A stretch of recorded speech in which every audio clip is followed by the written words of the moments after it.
am Suchasmita Das, Assistant Professor in the School of Arts and Sciences here at Ahmedabad University. And I'm very happy to welcome all of you all today to this really exciting talk as a part of our seminar and lecture series.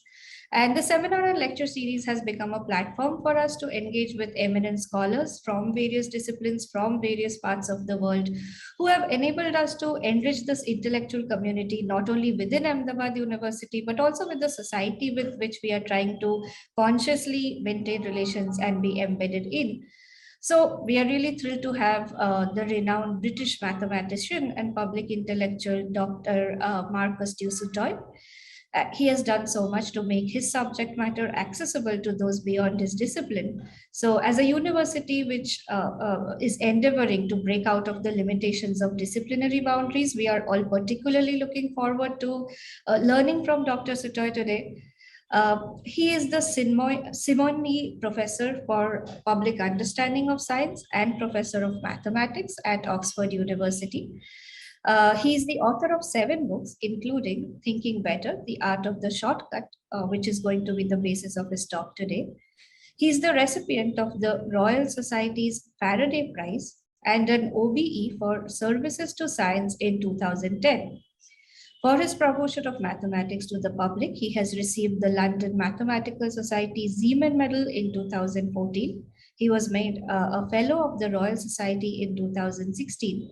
In 2001, he won the prestigious Berwick Prize of the London Mathematical Society. Besides all of this academic work, he has also published a play titled I is a Strange Loop, which was performed at Barbican in London, in which he was also the lead actor.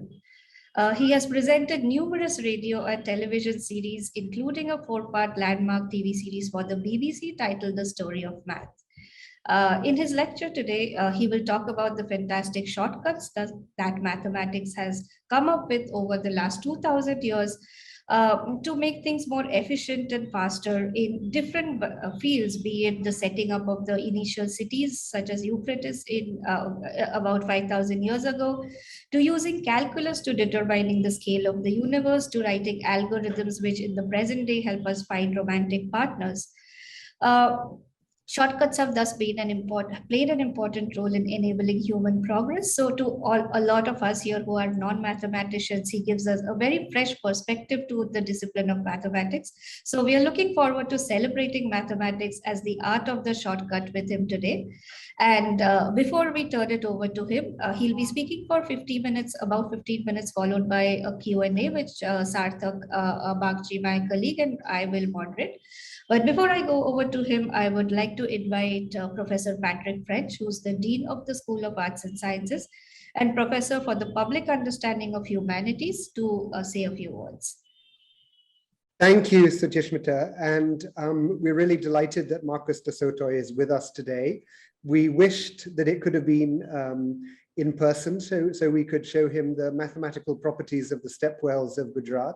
But that'll have to wait for another day. The first time that I saw Marcus addressing an audience was in Thimphu in Bhutan. And his capacity to engage a gigantic hall full of Bhutanese school children while talking about mathematics was really spectacular as a kind of educator and a public speaker, that ability to hold an audience. He had a series of strange objects which he would whiz around his head, and I don't know if they had kind of counterbalances or something, but in some cases they didn't do what the school children were expecting. And he held them spellbound. And to me, that was really an inspiration that somebody who is a professor of mathematics, a number theorist, was able to communicate their knowledge to a general audience, in this case of school children, today of professors and friends of Ahmedabad University who come from many different areas. So maybe from finance or management or engineering, from the arts and from the sciences. And I'm sure that when he's speaking today about the art of the shortcut, he will hold all of us spellbound again, just like the Bhutanese school children. So a big welcome to him in the UK from us here in India.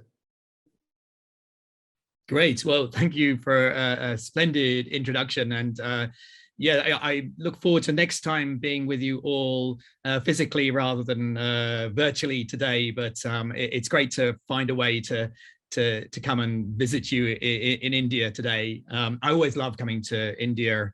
I mean, you have such a fantastic mathematical heritage. That the story of maths, for example, the TV series that I made, I think one of the most interesting episodes was the second episode, just revealing, you know, quite how many discoveries have been made in India that many people credit as European discoveries. I felt it was quite a important political program in some ways to just show that the sort of non-Eurocentric view of mathematics. I mentioned that I wrote a play and performed in the play, which we actually did bring to the Tata Theatre in Mumbai and the Thrifty as well. But I've got a new play which has an India theme in it, actually, about a mathematician, Andre Vey, who comes to India and is deeply affected by his visit. I don't perform in that one, I'm the director and writer, but I would love to bring that to India, so maybe we can find some way to share that with you and be my excuse to come and see the wonderful mathematics in the steps that you mentioned. So I'm going to be talking about a new book that I've just written, which is all about shortcuts, and I'm going to share some visuals with you. So I'm hoping that you will be seeing some visuals now. Thumbs up if you can see things. Excellent, some nods, and great. I'm going to give you a choice this morning. You can either take the long route to your goal.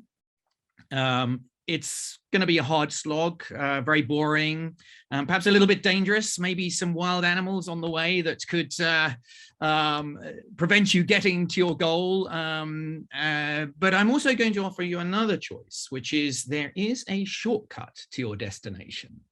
And this talk, I'm going to be encouraging you to take that shortcut.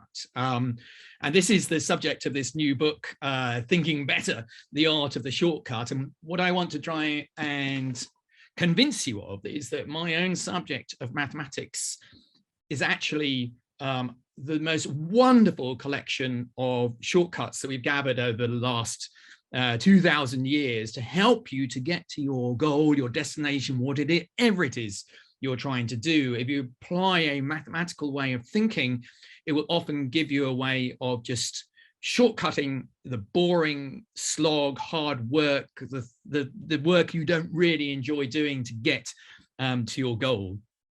And I actually discovered my love of mathematics, and also the realization that mathematics is not about boring calculations. I think some people think that, what do I do as a mathematician? Am I doing long division to a lot of decimal places in my office? But no, mathematics is something very different. And it was a teacher at my secondary school that told me a story which revealed just how great this subject is for helping you to think more clearly and cleverly to get to your destination. It's a very famous story about a young Carl Friedrich Gauss. Here's a picture of him in sort of middle age. Generally, photos of pictures of academics are at the end of their lives. This is the youngest picture I could find of the young Gauss. But this is a story that my teacher told in my school of the 8-year-old Gauss in his classroom. He was part of a village school, hundreds of kids in the class, and the teacher had decided to set a problem that would keep them busy for hopefully for several hours, and he could get a little bit of rest. And the problem he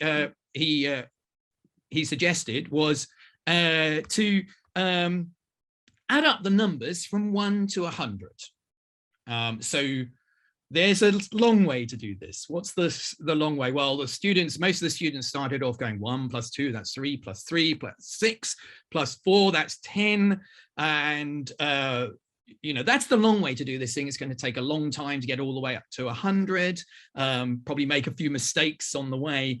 But there was one student, Carl Friedrich Gauss, who, as soon as the teacher had set the problem, he'd written down a number on his little chalk board, and placed it down on the desk of the teacher. And the teacher thought the student was being impudent, just writing some random number down. But when he looked at the number, he saw that it was in fact the right answer, 5,050. And the teacher said, "How did you manage to do that so quickly?"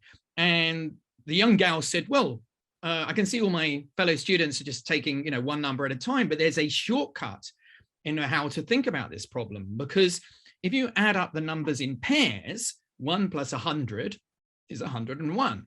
2 plus 99 is also 101. 3 plus 98 is 101. So what Gauss had understood is by stepping back and looking at this, what looked like a long journey from the number 1 to 100, if you combine the beginning and the end of the journey and sort of work backwards in pairs, well, you've just got 50 pairs of numbers adding up to 101. So he just saw very quickly the answer is 50 times 101, which is 5,050. When my teacher told me this story, and he said, "This is what mathematics is about. This is what I'm about to teach you in the next few years. This clever way of thinking, this way of thinking about a problem to find the shortcut to avoid doing all of the hard work of calculating one number after another." And the beauty of this shortcut is, the teacher had set the young Gauss an even tougher problem in his mind: count up the numbers from 1 to 1,000,000. Well, the same shortcut works. It's almost as if it doesn't matter how many numbers you have. This shortcut quickly gets you to the answer, because you again just pair up 1 and 1,000,000, 2, and the next number down, and you can get the answer straight away as well. So this is the power of these shortcuts. Even if the problem gets more complex, very often, once you've found the secret to how to avoid the hard work, it will work on whatever scale of problem you're facing. And for me, this is really captured kind of the spirit of mathematics as the art of the shortcut. And one of the things that's important to me is, I set off on my journey to become a mathematician, and it's not like I don't enjoy doing my work as a mathematician, but I want to choose the work that is the work I want to dedicate my time to. I don't want to do the boring work, which is getting in the way of the work that I enjoy. And I've always liked this distinction that Aristotle made between these two sorts of work. Praxis, work for its own sake, the work that you all enjoy doing, whilst proesis is work just for the outcome, for the goal. And it's that sort of work that I'm offering you these shortcuts that I hope to show you over the next hour, to avoid the work that you don't enjoy doing, so that you can do the work you love doing. In fact, in some ways, Karl Marx's idea of communism was always aimed at this. He wasn't trying to get the worker out of doing work. He wanted to get the worker doing the work that they enjoyed doing. And he wrote, in a higher phase of communist society, labor has become not only a means of life, but life's prime want.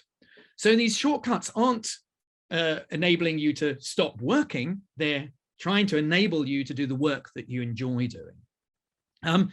So let me take you on a journey of some of the shortcuts that I've documented in this book. It's kind of broken up into 10 different styles of shortcuts that we've come up with in mathematics. And the interesting thing is that nature, in a way, has been using shortcuts way before we mathematicians came along. And often mathematics does very well to see how nature uses shortcuts in order to understand its own shortcuts. So quite a lot of the shortcuts that we've come up with are actually sort of distilling the shortcuts that are already happening in nature. And in some ways, the calculus, this kind of slightly complex tool that we teach our undergraduates, at its heart is all about capturing what nature does very well. These shortcuts are very often, nature does it naturally. We need a sort of analytic tool, which we call the calculus. So what I want to reveal to you is not how to do calculus. We won't do calculus in an hour, but I want to give you the power of this tool, such that even if you don't learn it yourself, you know what it can do in case you want to exploit its power. And perhaps perhaps the best shortcut is always to befriend a mathematician. If you can't become a mathematician yourself, get a mathematician on your team, because they will have access to all of these shortcuts. But as I said, nature just loves finding these shortcuts. Take the honeybee, for example. Why does the honeybee make this beautiful lattice of hexagons as the place that it stores its honey? Why didn't it do cubes or triangles, squares or triangles? Well, actually, this hexagon is a shortcut, because making wax for a beehive is actually very expensive for a honeybee. It uses a lot of energy. So the honeybee will be best to find a network which uses the least amount of wax to store a particular volume of honey. And it turns out that the hexagons, we can now prove mathematically, are the most efficient way, the shortcut to use as little wax to store that honey. So the honeybee has found this kind of in an evolutionary way by trying out, and the ones that succeed are those that found that shortcut. But we can now use tools of mathematics to understand that that is the most efficient. Bubbles as well. What a soap film does is to find the shape which bounded by a particular frame, in this case, a very strange looking frame. When you blow a bubble, this spherical shape, why is it a perfect sphere? It's a beautiful mathematical shape. It's again because the soap film tries to find the shape which has the lowest energy involved to hold it in place. So the energy is proportional to the surface area. So the soap film goes to the shape with the smallest surface area. And in the case of a bubble, that's a sphere is the shape with the smallest surface area. In the case of this strange frame that I'm showing on the screen, it's this beautiful kind of hyperbolic shape. But this is very powerful for us as humans if we want to build something. And there are some wonderful architects who have exploited the power of nature to find low energy solutions in order to build buildings. One of the most famous is the Munich, Otto Frei's Munich Olympics stadium. And he did exactly this. He created frames, then put soap bubbles on, and then he knew that would be a low energy, not too much tension on the frame. And this is what he then reproduced on a sort of large scale when he built the stadium. So this tool of the calculus is actually our way of kind of consciously understanding what these kind of low energy solutions, how to find them. And it's interesting because Maupertuis said that in everything, nature is thrifty. It's interesting that, you know, I think I chose mathematics because I'm essentially rather lazy at heart. And when my teacher showed me this wonderful shortcut, I thought, wow, that's great. I don't have to do all this hard work. And it's interesting, in science, we often say that nature is lazy and always finds these kind of very efficient, low energy, minimal solutions. Another interesting example, here's a little puzzle for you. If somebody's drowning out at sea and you've got a lifeguard, and the lifeguard can run twice as fast on the sand as they can swim in the sea, what's the optimal point to enter the sea in order to get to the drowning swimmer as quickly as possible? That's a perfect example of, you know, what point along the sand you want to run on the sand kind of for as long as possible, but not too long, else you'll make your path just longer than it needs to be. And this tool of the calculus will find you that sweet spot, which allows you to get to the swimmer as quickly as possible. But again, you see, I could change this picture into a light beam traveling through water and then air, and the same thing occurs. This is why when you're in a swimming pool, you suddenly, your legs look shorter, or if you put a ruler in, it seems to bend the ruler. This is because light as well finds the fastest way to get to your eye. So light travels slower in water than it does in air, so it tries to get out of the water as quickly as possible to get to your eye through the air.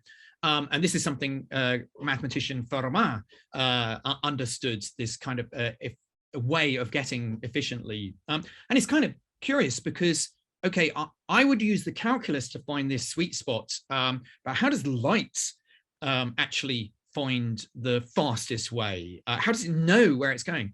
Well, what's happening is it's actually exploiting the idea of quantum physics, that light tries all different paths and then collapses into the path which is the fastest way to get to its destination. So while nature can use evolution or quantum physics to try out lots of possibilities, for us, we don't want to have to do that. I mean, if we try just every possibility to get to the drowning swimmer, and we tried them all out before we actually committed, then the swimmer would have died before we tried them all out. So we need to find this efficient pathway in sort of one go. And this is what the discoveries of Newton and Leibniz, the power of the calculus, in order to find these efficient solutions.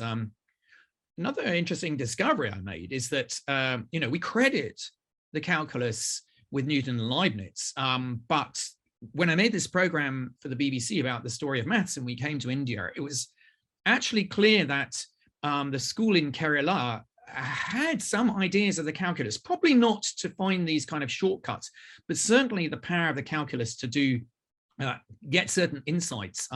There's a very famous formula for pi, which I call the Leibniz formula, which actually was discovered by Madhava in Kerala centuries before Leibniz. And really, you can only understand this strange formula for pi if you know the calculus. So it's really evidence that there was knowledge of sort of an early form of calculus in Kerala before Newton and Leibniz. However, Newton and Leibniz already had a lot of competition for the credit for this.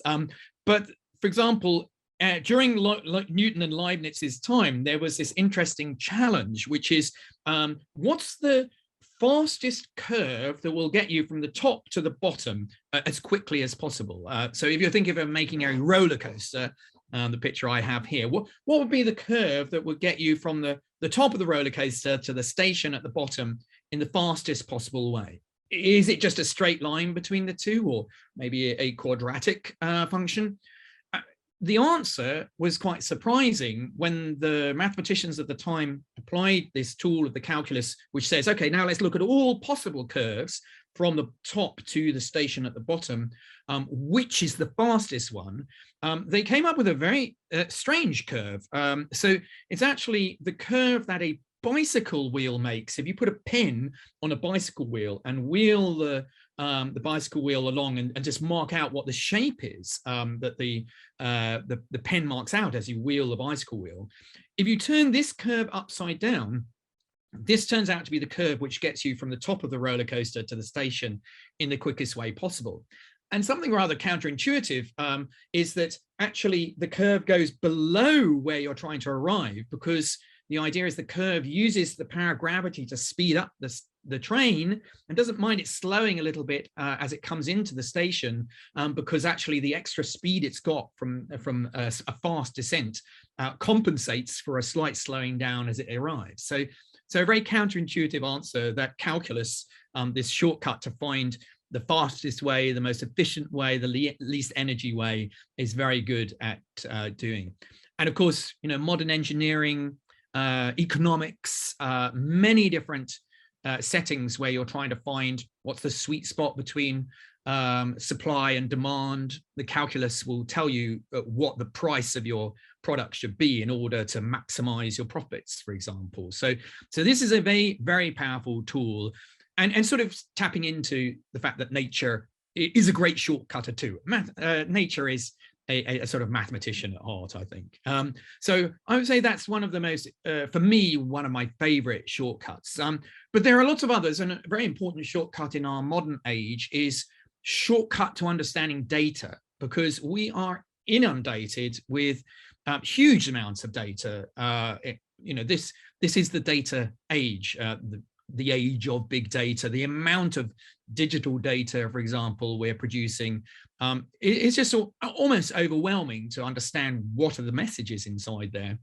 And mathematics, again, has very, really great shortcuts to understand what's the message hiding inside this huge swathe of data that, we as humans just can't look at this. How can we distill the kind of pattern there? One of my favorites, actually, as a kid, my family, we used to have a cat, and I remember these adverts for cat food that used to be on the telly, and it was for a cat food called Whiskers, and the advert very boldly claimed 8 out of 10 cats prefer Whiskers. And I was like, well, that's really weird, because I don't remember anybody coming and asking my cat what cat food they liked. So I was sort of always a bit puzzled by this. How could they make this claim that 8 out of 10 owners who expressed a preference said their cats preferred it? And it was only when I got to university that I understood that you can actually make such a bold claim like this based on asking actually not too many cats. So how many cats have they asked? This is the point. You've got a population of people with their cats, and you're going to ask some of them what the preferences are. And at what point, how many do you need to ask to be sure that you can make such a bold claim? For example, there are 7 million cats in the UK. So how many of those would you need to ask in order to be confident in such a claim?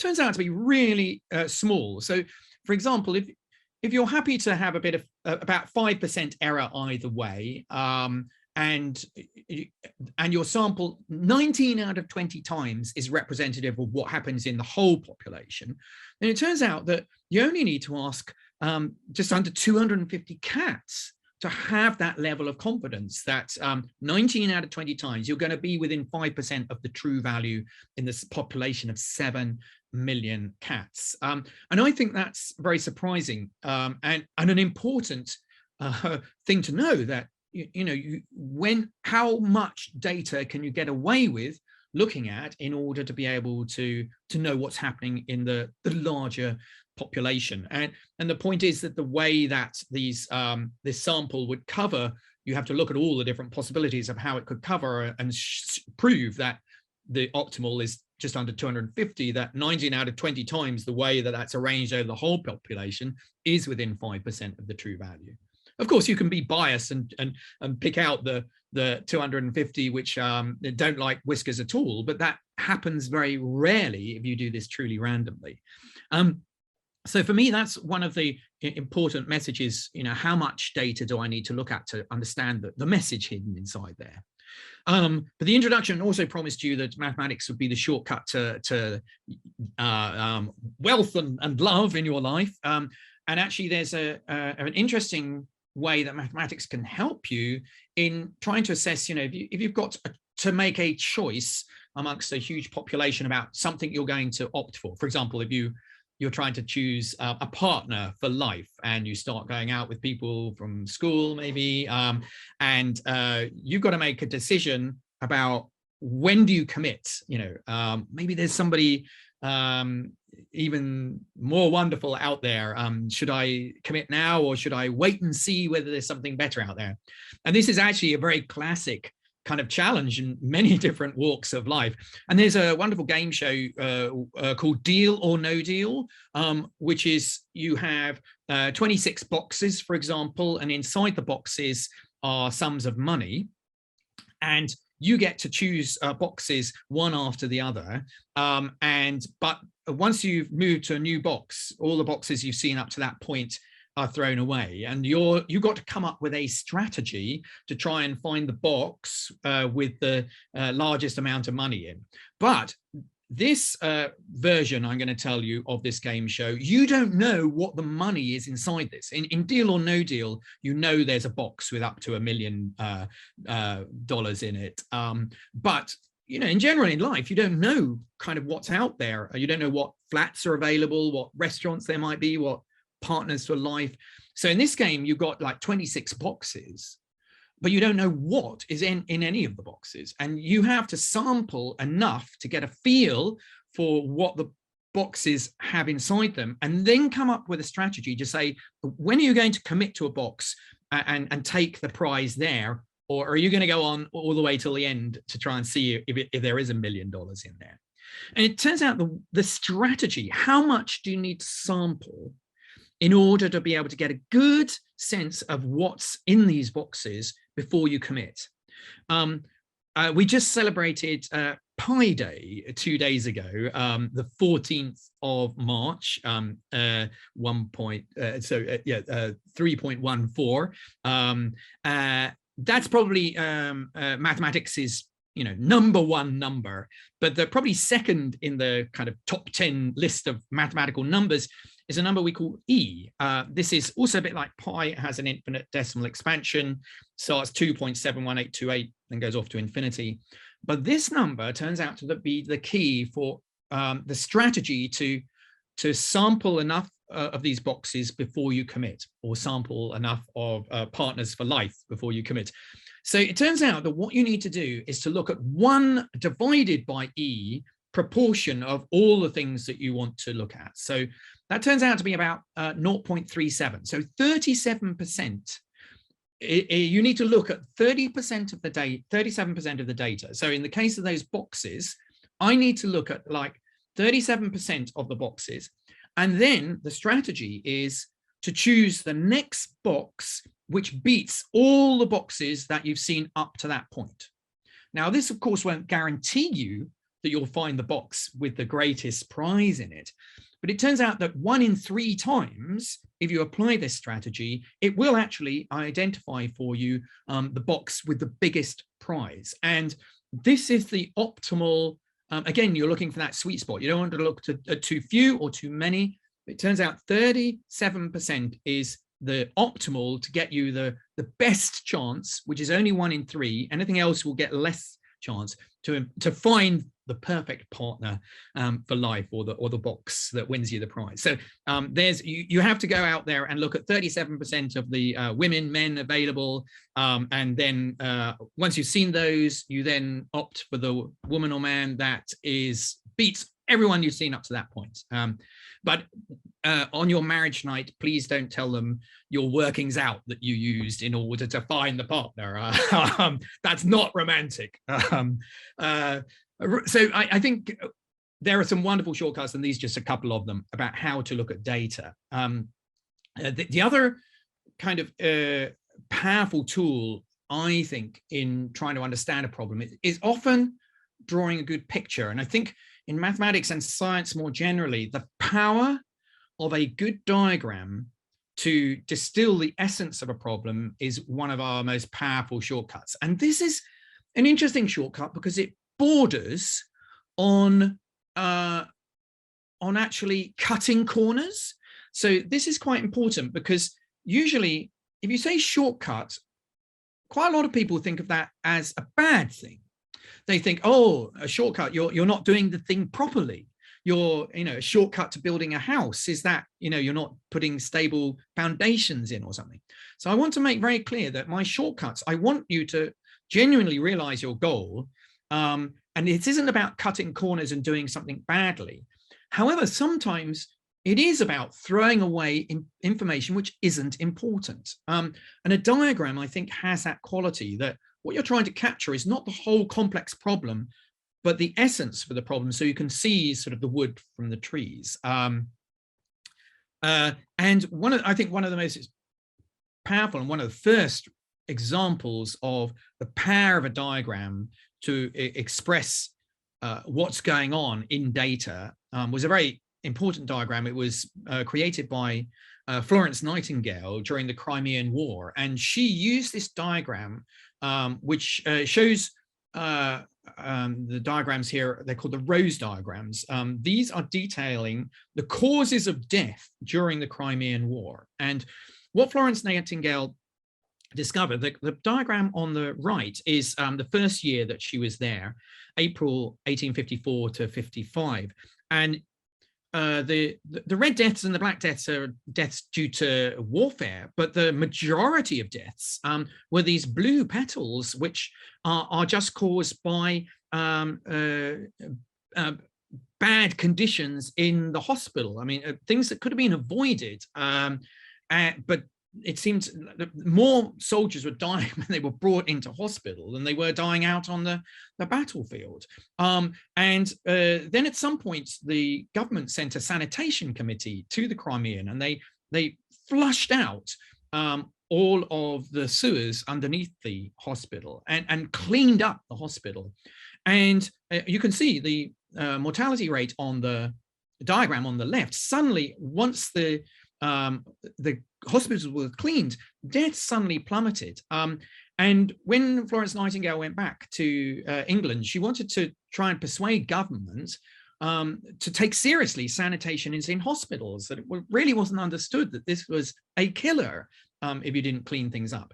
And despite arguing many times with politicians, she couldn't get through to them until she drew this diagram. And the diagram just hit you in the eye that something dramatic happened that meant that those large numbers of deaths, the blue petals, suddenly disappeared. And it was the power of a diagram to change politics, expressing the data in this kind of pie chart that was the reason the UK government changed its kinds of policies towards sanitation in hospitals. But as I said, the important thing about a diagram is about throwing information away such you crystallize what you want to tell people. So, one of the classic diagrams is a map. A map is a diagram of the geography around you, and sort of in a small paper form will capture what's happening on a sort of large geographical scale. But, you might get tempted to put more and more detail in your map. And I love this, Lewis Carroll, famous for Alice in Wonderland, but he also wrote some other books. And I love this book. It's called Sylvie and Bruno Concluded. It was a sort of series. But in this book, the residents of the land are very proud of the map that they've produced. We actually made a map of the country. It was on a scale of a mile to the mile. Have you used it much? Asked the guy. Well, it's never been spread out yet. The farmers objected. They said it would cover the whole country and shut out the sunlight. So we now use the country itself as its own map. And as I assure you, it does nearly as well.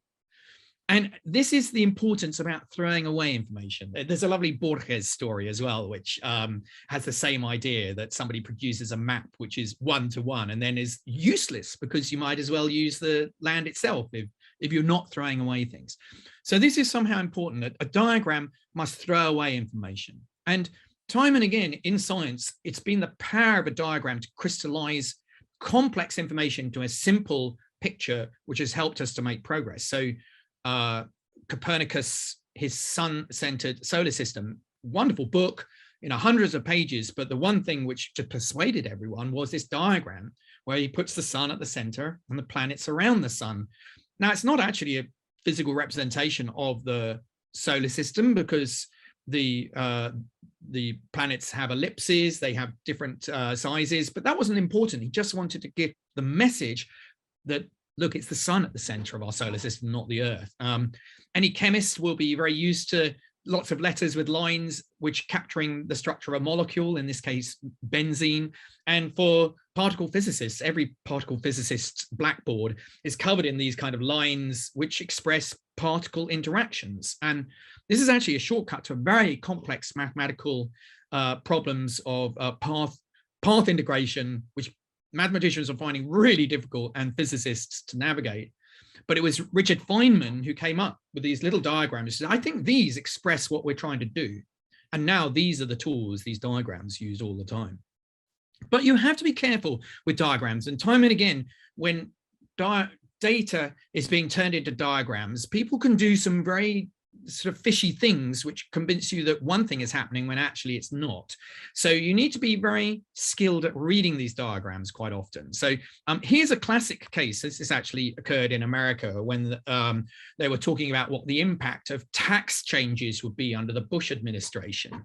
So they were going to make some changes in January 2013. The diagram on the left is the one that appeared on a television station in America, trying to persuade people that these tax changes were really bad because your taxes were going to shoot up. I mean, look at the difference between that red and blue. But what you need to notice is, hey, hold on, graphs usually start at 0, not 34. And they've done something sneaky, you see. If you started at 0, what does the picture look like? Well, actually, it doesn't look like that big a difference between the 35 and the 39.6. And the point is, by drawing the diagram in a kind of bad way, you can convince people that actually it's a big change when actually is not so big. Another classic one is if a company is trying to show their profits are way better than their competitors. Here's company C, who's trying to convince sort of shareholders that they've got wonderful profits. So company A has only got 1 million profits, company B 2 million, but company C 5 million. So you'll see the height actually is marking the amount of profit, but this diagram's done something rather naughty because it's also expanded the width. So actually, you would say that you need 5 copies of company A to produce the profits of company C. But look, actually, this thing is 5 by 5, so it's 25 in area. So you need 25 copies of that little blue square A to cover the profits of the purple square C. So this is a very naughty diagram because it makes company C look way more profitable than it is because it's expanded the width as well as the height. And it's curious because actually this is a mistake that Florence Nightingale made because she used area to capture the deaths through bad sanitation. It actually watered down the impact of her diagram because she had to spend time sort of spreading out the petals in that diagram. If she'd actually done a bar chart, that it would have looked even more dramatic. So in some ways she fell into this trap and actually made her message a bit less strong than it could have been.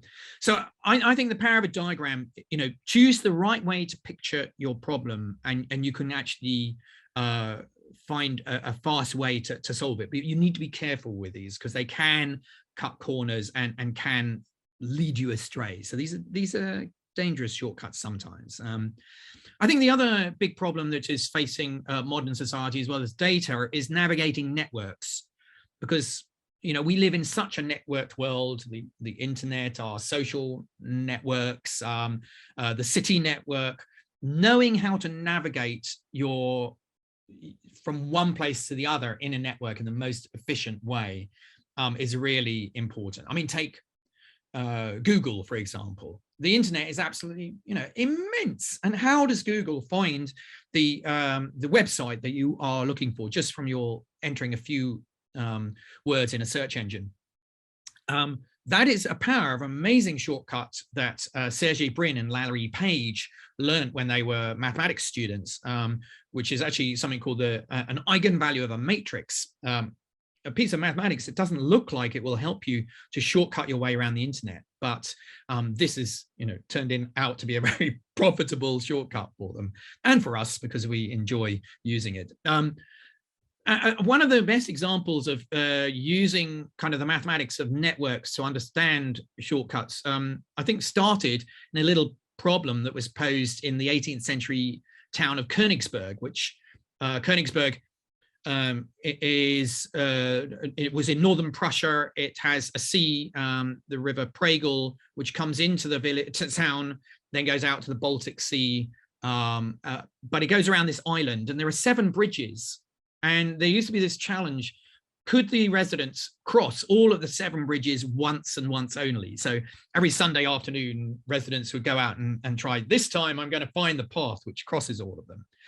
And when mathematician Leonhard Euler, who's one of the great shortcutters of history, I mean, my book sort of takes Gauss as a companion through the journey that I take you on, because he is my #1 mathematician for shortcuts. But Leonhard Euler is also great at shortcuts, and he understood there's a clever way to think about this problem, because rather than, and again, it's actually the power of a good diagram, because rather than thinking about this map, what he said was, well, this is equivalent to the challenge of, let's compress each of the areas of land into a point, and then the bridges are just lines between those bits of land.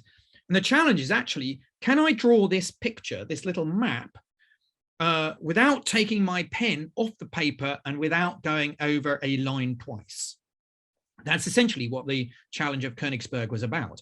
And it turns out Euler said, this is impossible. And there's a shortcut to tell you that it's impossible, because if you've got a diagram where you can do this, then everywhere in the middle of the journey, you're going into a point and then going out on another bridge. So actually, most of the points have to have an even number of bridges coming in and out of them. There are only two places where you can have an odd number: the beginning of your journey, when you leave a point, and the end, when you arrive at a point. So any map where there are more than two places with an odd number of bridges coming out will be impossible to draw. And it doesn't matter how many times you try, that shortcut tells you immediately that, for example, this diagram is impossible to draw. So you see that every point has either 5 or 3 bridges coming out of it. So there's no way you could draw this picture without taking your pen off the paper.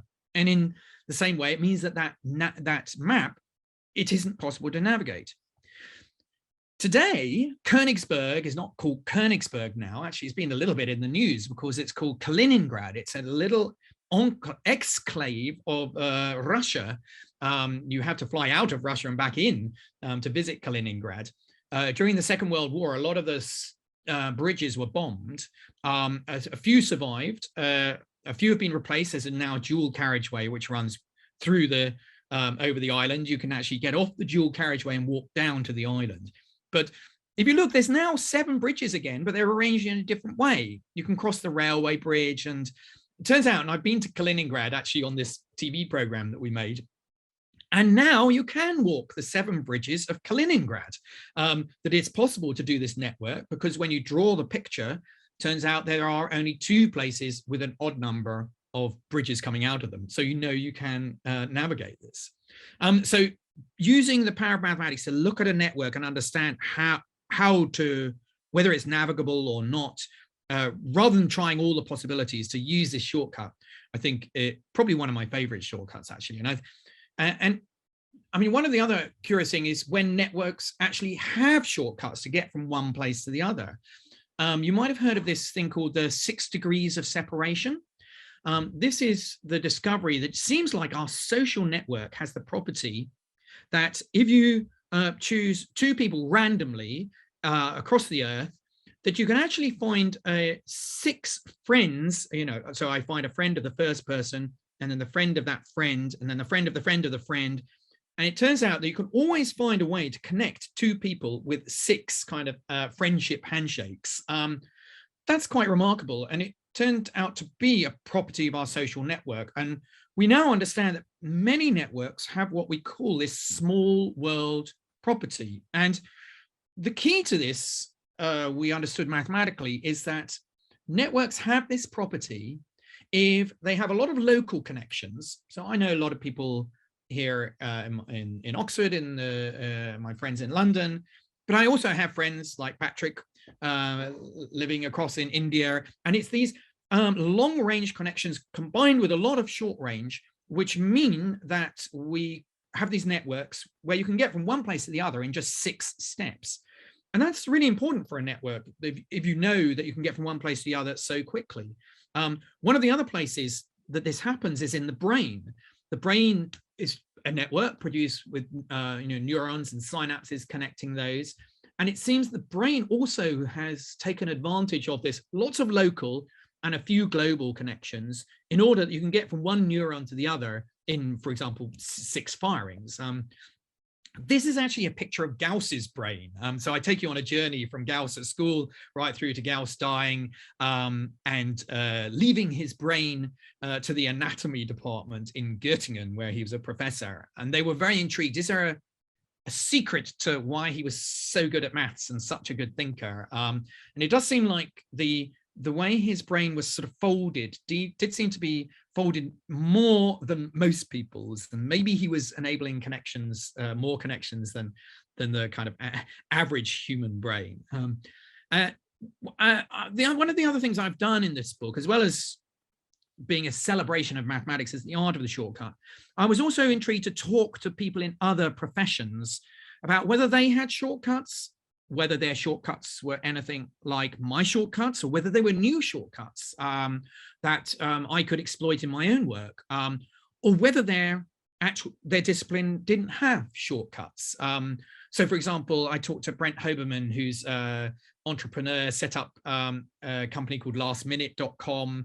he had some interesting shortcuts, which were about breaking laws. As a startup, breaking laws is a very powerful shortcut to get you somewhere new. Actually, I recognize that in mathematics because one of our greatest shortcuts that I talk about in the book is the discovery of imaginary numbers, the square root of -1.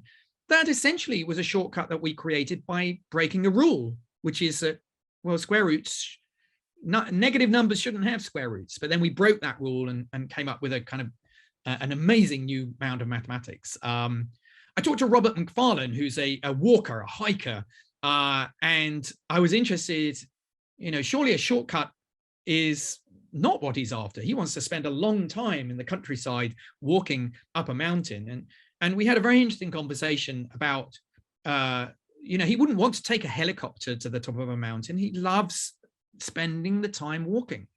And I think this goes back to, I don't mind working as long as it's work I want to do. So this goes back to the fact that Roberts loves spending time getting somewhere. And that's if that's what you love, then you don't want a shortcut. One place where shortcuts are very difficult, learning a musical instrument. I talked to Natalie Klein, a cellist. It seems very difficult to get away from just the hours you have to put in to become an international cellist. And this seemed to be connected with something that came up quite often, which is if you're trying to physically change the body in order to be able to do something, become an athlete or become a cellist, then that takes time. It's hard to shortcut physically changing your body without actually putting in the hours to do that physical change. An interesting case of that is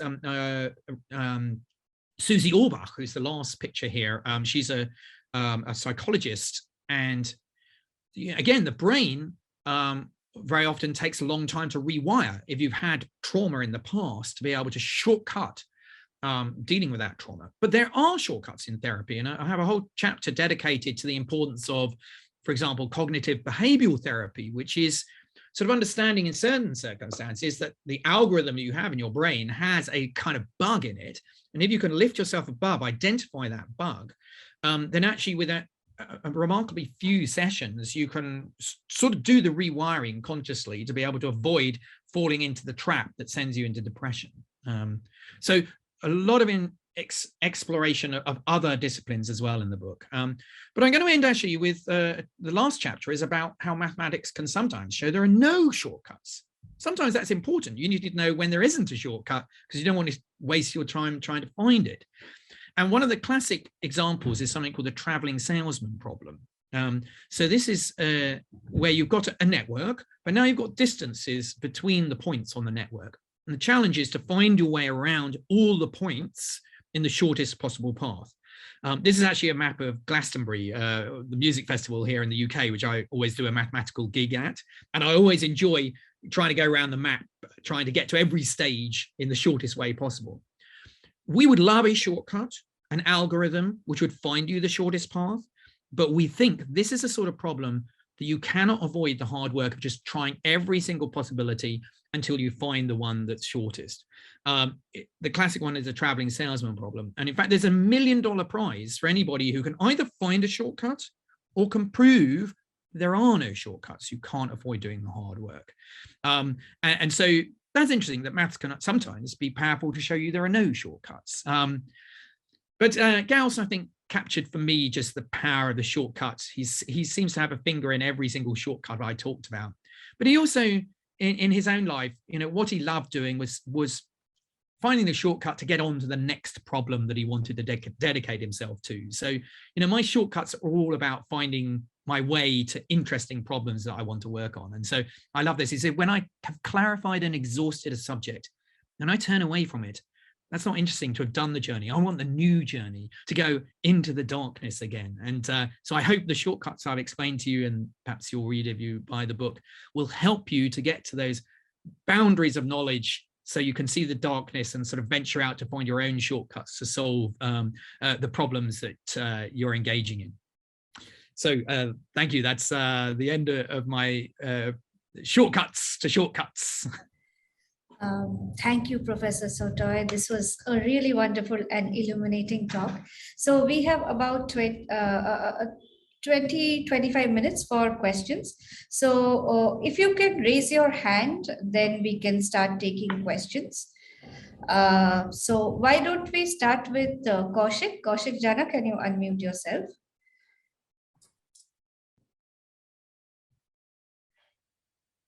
I think you have to unmute them, I think. We changed the, yeah, oh, there okay. you go. Yes. Yeah. Yeah, thank you, Suchishmita. This is thank you, Professor Marcus. Yeah, this was just a clap, no question. Oh, great. Thank you. Well, I'm very happy to receive a clap. Thank you. I think let's go to Marianne. Marianne has a question. I think she's raised her hand. Marianne? Yes. Yes. Thank you, Professor Sautoy, for this very, very engaging talk. I'm one of those people who are terrified of math. And I do believe that I'm so terrified because of the way I've been taught that math, both by especially my father and then my school teacher. And one of the things I saw in your presentation, I noticed was when you shared Gauss's story and your story, the classroom, the pedagogical space is a very important space for how you've come to relate with math, right? Your passion for math. And as somebody who's working to make math so accessible and engaging for public and maybe even people like me, I wanted to ask you if you do something with, let's say, schools or teachers to help them in their work with math. Yes, I think you've identified a very important problem that we need to find ways pedagogically to address, which is that maths anxiety. I mean, it's a very recognized phenomenon. And even kind of neuroscience has identified that that sort of panic that you get just interferes with the ability then to, so often it's about finding a way to relax the person as such that the kind of fog disappears. And I think that as a teacher at university in Oxford, my PhD students, I feel almost like 50% of my time I'm a psychologist and 50% a mathematician. That they're being faced with, as Gal said, they're facing the darkness, going for the first time into unknown, unsolved problems. It's a really big moment for them, and I think psychologically that can be very tough. So I think that this is important on kind of all levels to give maths teachers not just the tools to teach maths, but also to deal with that kind of maths anxiety. One of the problems is that mathematicians, we're not the most empathetic of groups. And empathy is really important. Often we feel something's obvious and it's very difficult to put ourselves in the mind of the other who says, but I don't find that obvious. And I think that's a real, it's a hard skill to develop. But I think one of the things I often try to do is to find the place where somebody is happy, where somebody is excited by the area, and then to reveal the maths through that. So, I do a lot of work with maths and music, for example. So if somebody loves music and they might be frightened of maths, to show them that there's maths hidden inside the way rhythms work. Again, here's another example of another Eurocentric thing, Fibonacci numbers. Of course, were discovered in India, not by an Italian mathematician, because they help you to understand rhythms on the tabla or in poetry. So I think that's a very powerful way of finding back doors into the maths. So that's one thing I use a lot, is try and find what somebody loves, and then to try to reveal to them that there is mathematics and beauty hidden inside there. Okay, can we have Shri Krishnan Divakaran now next?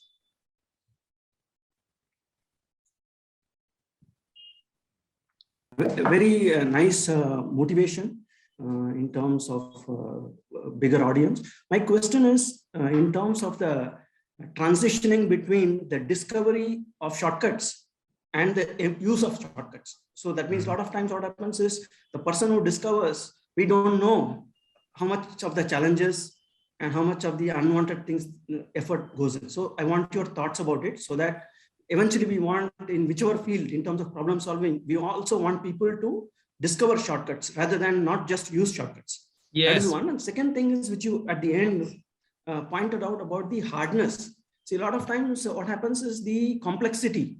That means there are certain problems for which there is determining a shortcut is not a shortcut. It's a very hard problem even to determine whether it's hard or not. And again, a lot of times there is always a balance between frustration and the joy. That means you get the joy after going through the frustration. So what are your thoughts about that? Absolutely. This is, I mean, one of the questions I get often is, are there shortcuts to finding shortcuts? Which is sort of what your first question alludes to. And that's the kind of paradox of this book in a way, is that the answer is no. Often the shortcuts are discovered through long periods of thought and challenges through history or serendipity. And in a way, what I'm doing in my own research is trying to, I'm looking at a very complex problem, trying to find what the way to piece together this complex thing such I can get through to the goal, find that shortcut. And actually, as you say, the pleasure of doing mathematics actually often comes from the fact that it's difficult to start with, and the excitement you get when you make that breakthrough, that, now I see what's going on. I mean, that's sort of a really important quality. So that balance between, you don't want things to be too easy, because then it's boring. You don't want things to be so complex that you just get lost. So I think a lot of, not just mathematics, but about culture, is finding that sweet space between, pushing you such you feel rewarded for the work that you put in, rather than things being too easy. I think a beautiful example of this is one of my favorite math movies, Good Will Hunting, which features Matt Damon. It's, I think, the first time that kind of Fields medals, our Nobel prizes, are mentioned in the movies. And this janitor, Matt Damon, he sees these math problems chalked up on the board, and he just solves them quickly before he goes back home. And the professors come in, and they've been working on this for years, and suddenly there are these solutions up there. The thing I love about this movie is at the end of the movie, does Matt Damon become a mathematician? No, because he finds it all too simple and it's not satisfying. It doesn't push him to, what he goes off is he chases the woman that he doesn't understand. That's the challenge, the thing that he just doesn't get. And he tries to solve the problem of, this girlfriend that he has. So I think for me, it is important part of the joy. And I suppose that goes back to the, that Aristotle division. What I want is, working on a problem which I enjoy the satisfaction of, the challenge, and then the breakthrough. And coming back to the education point, I think this is important to celebrate the kind of hardness of maths. It is a hard subject, but the rewards you get both sort of personally and as a tool to apply are so rich that it's worth putting in that kind of effort. And we shouldn't shy away from saying, it's challenging, but it's rewarding. Thank you, Professor. We can take 2 questions from students, I think. We have student Hardi Talwani and Arhan Vora. So maybe Hardi can go first and then Arhan. Yeah. Am I audible? Yeah, you are. Hi, I'm Hardi Talwani. I'm a 3rd year student here, and I'm aspiring to do something in science communication or journalism in the future. So I was curious about a few things on which I was reading some articles about. One of the things I was reading was that the biggest problem with science communication is the word science. The word prevents masses from consuming the communication that's going on. So how do we remove that fear? I think you touched upon that earlier. And my second question is writing as a medium enough, or even audio video, is it enough for communication nowadays, or should we bring mediums such as hypertext or board games into the discussions? Very interesting. So I am cautious about the fact that quite often I think I find myself preaching to the converted.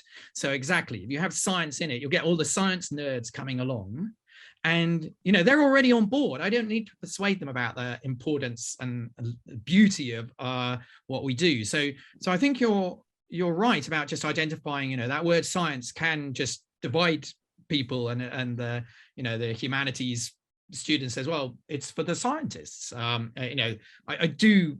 I mean, I love the mission of your university, which is to look at cross-disciplinary things, because it's so important. It's also just at the heart of my university, Oxford. Our college system tries to get people talking across disciplines. So, I spend my lunch talking to the English professor, and then just discover the amazing use of prime numbers in Shakespeare, which I'd never understood before. So for me, I think, as you said, I partially answered the strategy that I would use, which is to try. I would do a lot of work with arts organizations. So I have a work with the music school in Manchester, the Royal Northern College of Music. I do a lot of music and maths, theatre, visual arts, and I find that's a very clever way to get into an audience, for example, that wasn't expecting to hear about science or maths. So finding, again, that kind of back door idea. And then you had a second question. What was the second question? About writing, which is the better. Oh, yes, very good. I think this is also really key, because what I've discovered is that you need to kind of really use a multi-platform approach to this, because some people respond very well to the written word. Some people really enjoy the visual, being told a story through television. Some people really want more active interaction, so they don't want to passively sit in front of a screen. So finding sort of ways to actively involve people. I mean, I love live performance because I do a lot of audience participation. I did an event at the Royal Opera House exploring the maths of the magic flute, and I got the audience up doing exercises, exploring kind of the role of chaos theory in the kind of Queen of the Nights aria and things, and we got them doing sort of a mathematical kind of chaos as this was being sung. So for me, I think I've discovered that you might have a particular skill, which is the written word, or perhaps audio, and I think that's certainly good to exploit whatever it is you find your natural language to communicate. But I would really encourage you to explore lots of different ones, because you'll get different audiences using these different platforms. So I do think, and you mentioned board games. That's really interesting, because what I'll do is I'll come to your university in person next and talk about my next book, which I'm writing at the moment, which is Around the World in 80 Games. And I think board games are a wonderful way to, because everyone loves games, yet to understand that there's mathematics behind making a game, behind playing a game. Be careful, don't play with a mathematician, because generally we've got clever algorithms, which it's sort of the game. I've sort of structured the games as a kind of journey around the world. So again, India is full of wonderful games that have been created and played there. So yeah, it's lots of celebrations of what you do. So one more student, I think Arhan has a question, and then we come to other questions. Arhan? Can you hear me? Yes. Yeah, I'm Arhan. I'm a student of physics here. So I've taken a fair few math classes myself. And for me, it comes down to whether I find a math class interesting or not is whether it can instill in me the joy of discovering the thing that I'm, trying to learn about. For example, real analysis. So, you're playing around with the functions that these people were trying to test their, definitions of continuity on. And I feel like that is what is lacking in most of the, educational material that we see. How do you think we can go about changing that?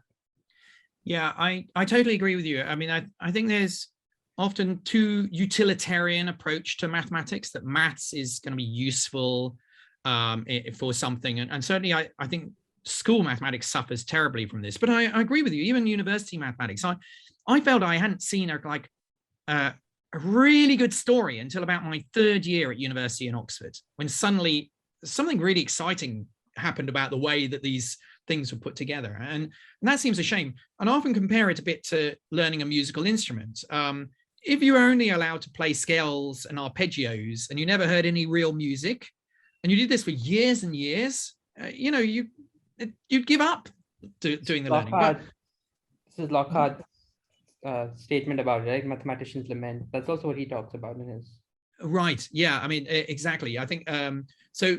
For me, I think it's we need to find ways to kind of tell some of these stories and not be frightened that they won't understand all the details. You know, I think compare to how somebody learns English in school here, for example. We have two kind of streams. One is English language, which is about using, you know, the grammar and the spellings and how to write a letter and things.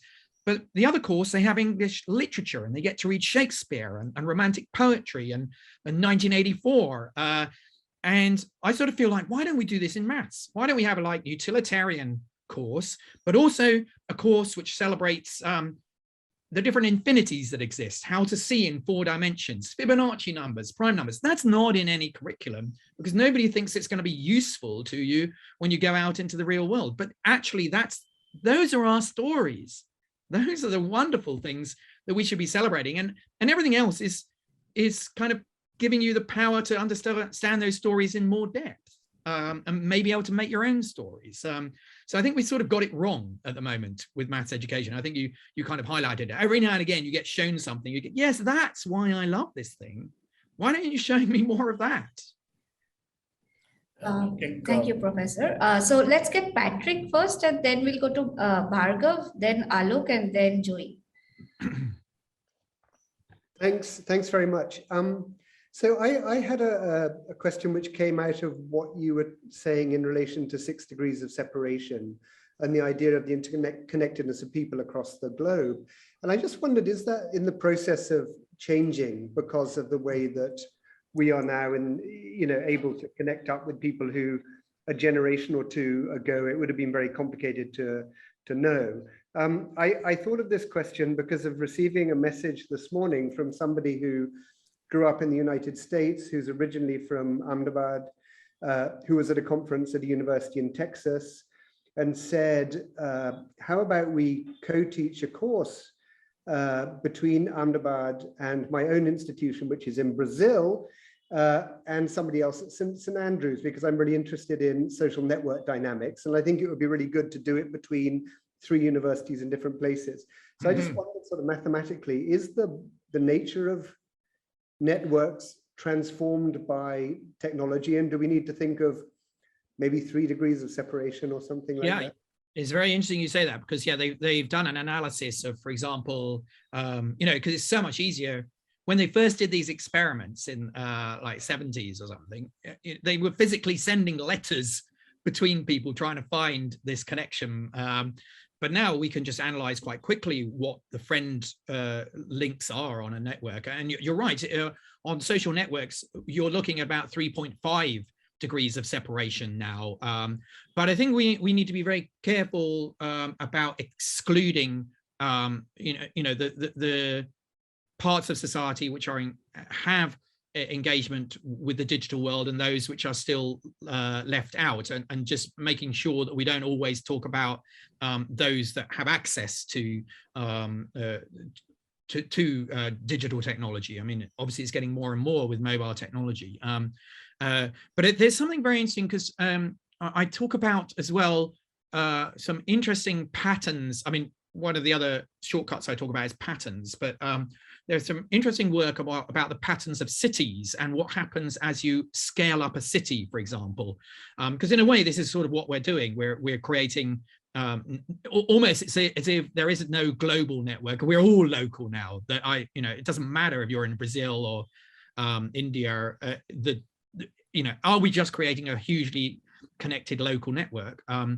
And so the idea of how a city works is really interesting, because what seems to happen as you scale up, if you double the population of a city, you'd expect maybe you double the number of restaurants, double the number of libraries, double the number of patents that city produces. But that's not what happens. You actually seem to get an extra 15% on top of the doubling. So this is sort of saying, well, actually a city is kind of more efficient in some ways. And so, a city of 1 million people logs 100 patents a year. city of 2 million logs 215.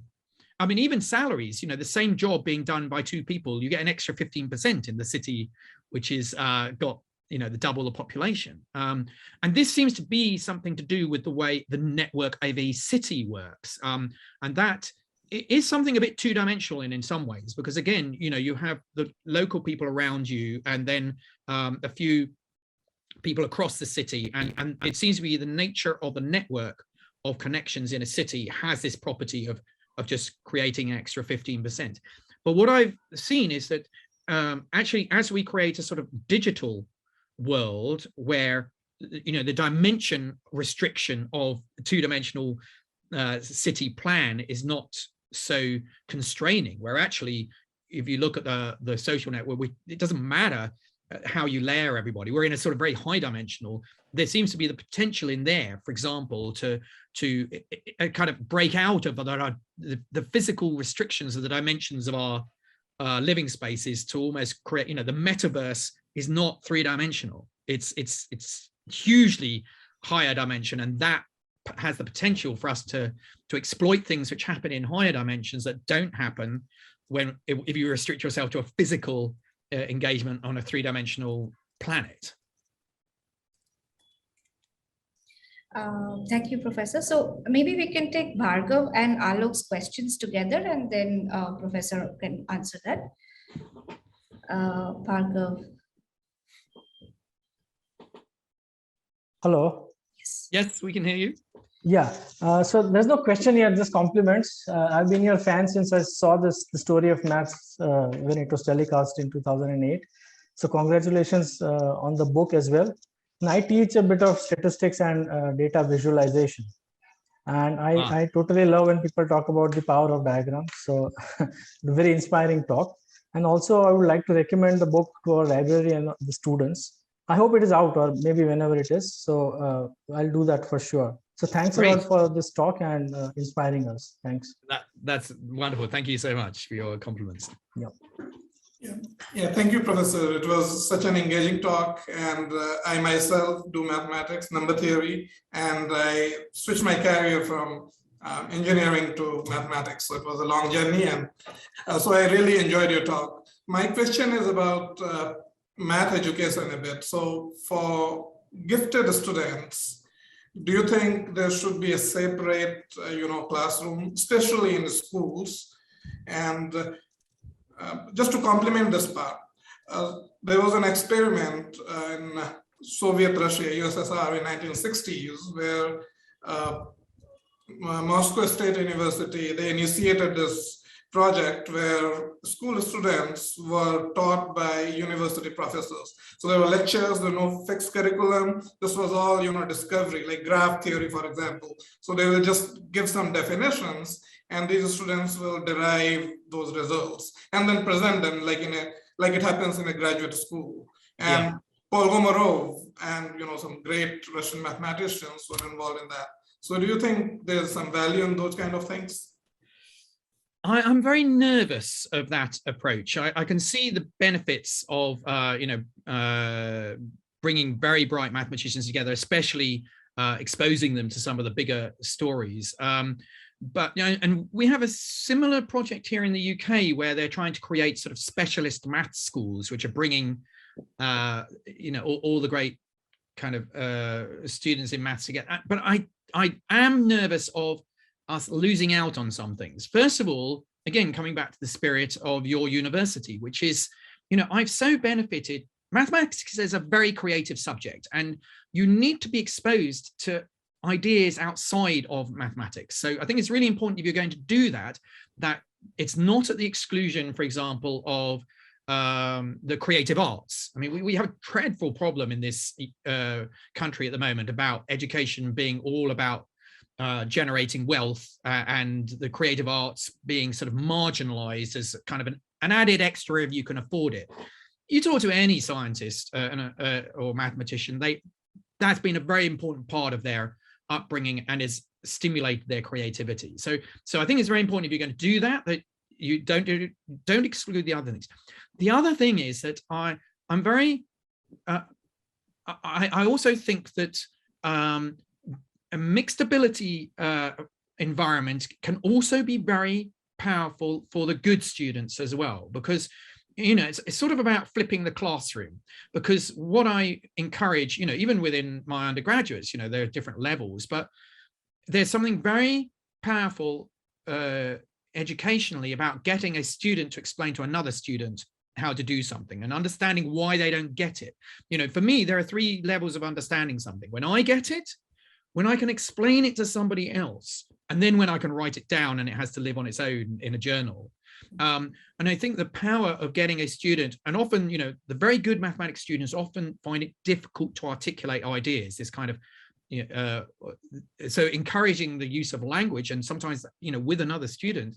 So, I would say it's about a balance. I think there is something very exciting about exposing these students to real mathematics. I was very lucky in my education in some ways that in the late 1970s, 80s, when I was at school, they had a kind of new maths project. So we learned this thing called School Mathematics Project, and it was a program to expose students 12, 13 to ideas of topology, the group theory, to really high level ideas in a similar sort of spirit to the Russian project. You said, now tell them the definition of a graph and then see what they explore through that. For me, it was really exciting because I saw some real mathematics at that point. And I wrote an article for the Times newspaper here in London celebrating that course. And I got a lot of letters from maths teachers saying, well, you were lucky. You obviously had a maths teacher. I just went to a state comprehensive school here, nothing special. But I had this maths teacher who told me that story of Gauss, who got it, and he was able to teach the course. He said, but most students were being taught by people who did not understand at all what this course is about. So, that's one of the other problems. A lot of maths teachers here in the UK, maths isn't their first subject. Interesting, what's the subject that most mathematics teachers did at university? It's sport education.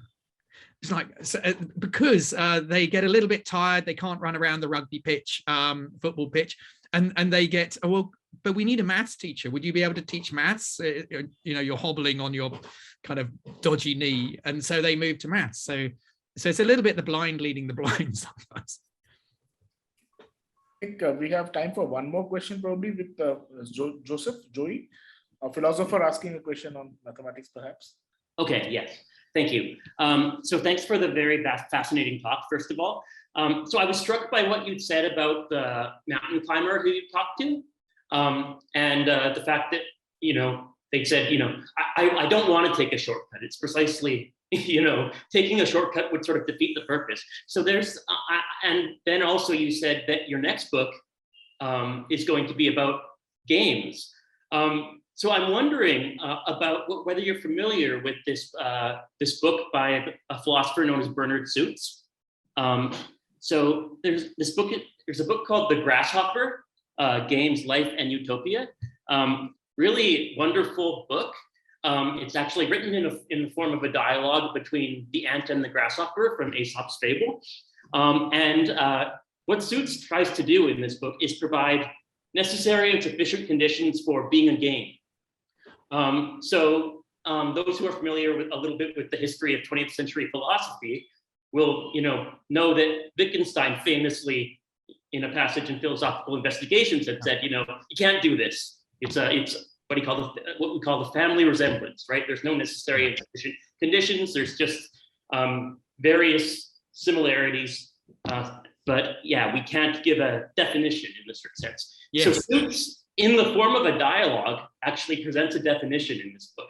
And the definition he gives is that a game is the voluntary attempt to overcome unnecessary obstacles. So yeah, yes. I was just struck by this, that sort of going from writing a book about shortcuts to writing a book about games. It seems like these are sort of diametrically opposed aspects of life, that the one is sort of, I don't know, it's all about the long cut, to use a very crude sort of way of putting this, that you're actually creating obstacles for yourself towards the achievement of a goal, and that's precisely what the essence of the game is.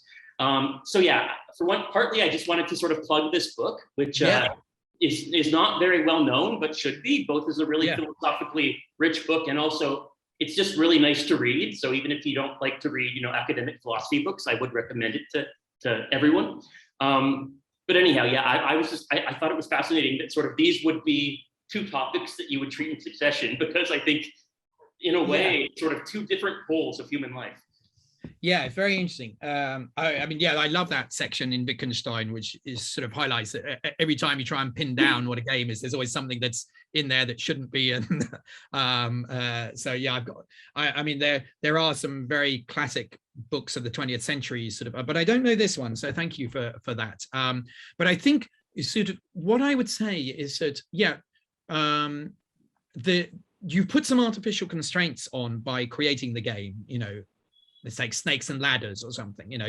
You put some ladders that you can climb up, but some snakes to stop you getting to your destination. And again, in the case of snakes and ladders, there's nothing you can do to try. You just you're at the mercy of the dice. But the other thing is those interesting games where, in some ways, what you're doing is setting up an art. But then your goal when you play this game is trying to find probably the shortcut. It's that trying to find your way to their destination.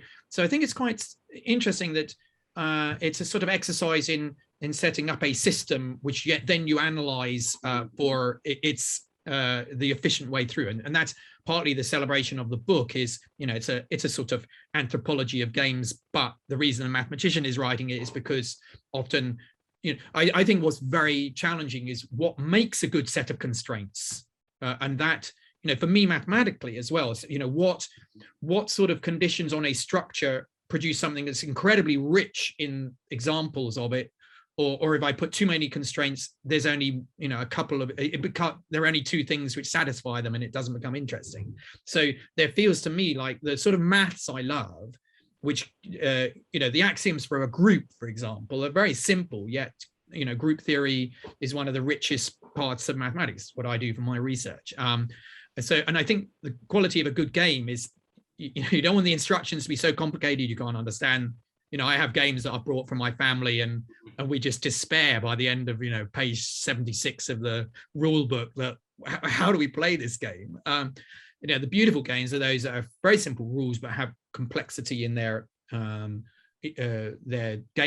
But then the interesting thing is what because we have solved games. We have games where the optimal strategy is known, and in a way that almost kills the game, because if there is a solved game, then what's the point in playing? Because you just need two people who are not clever enough to play the game in a way to make it interesting. So I think I think there's a consistency still. A very interesting. I would say you're sort of making an interesting journey, which you're still challenging yourself to find the sort of optimal way to get to the destination, so you beat your opponents at whatever you're playing. Right. Thank you so much, Dr. Sautoy. And I think with that, we come to the end of today's talk. And I would take this opportunity to thank you so much for this very engaging talk and this wonderful conversation that we had after your presentation. And I think we all have our individual takeaways from today's lecture. Those of us who teach maths and those of us who run away from maths, I think we both have a lot of things to take away. And we thank you for this wonderful engagement. And we also thank all our participants for taking part and being a part of this lecture today. And we will definitely be very hopeful that you will be visiting us soon in person, and then we will get to know more about your next book in person at Ahmedabad University. Thank you so much for all of this. Well, thank you so much for having me, and great questions and conversations. So really looking forward to coming in person to continue our discussions.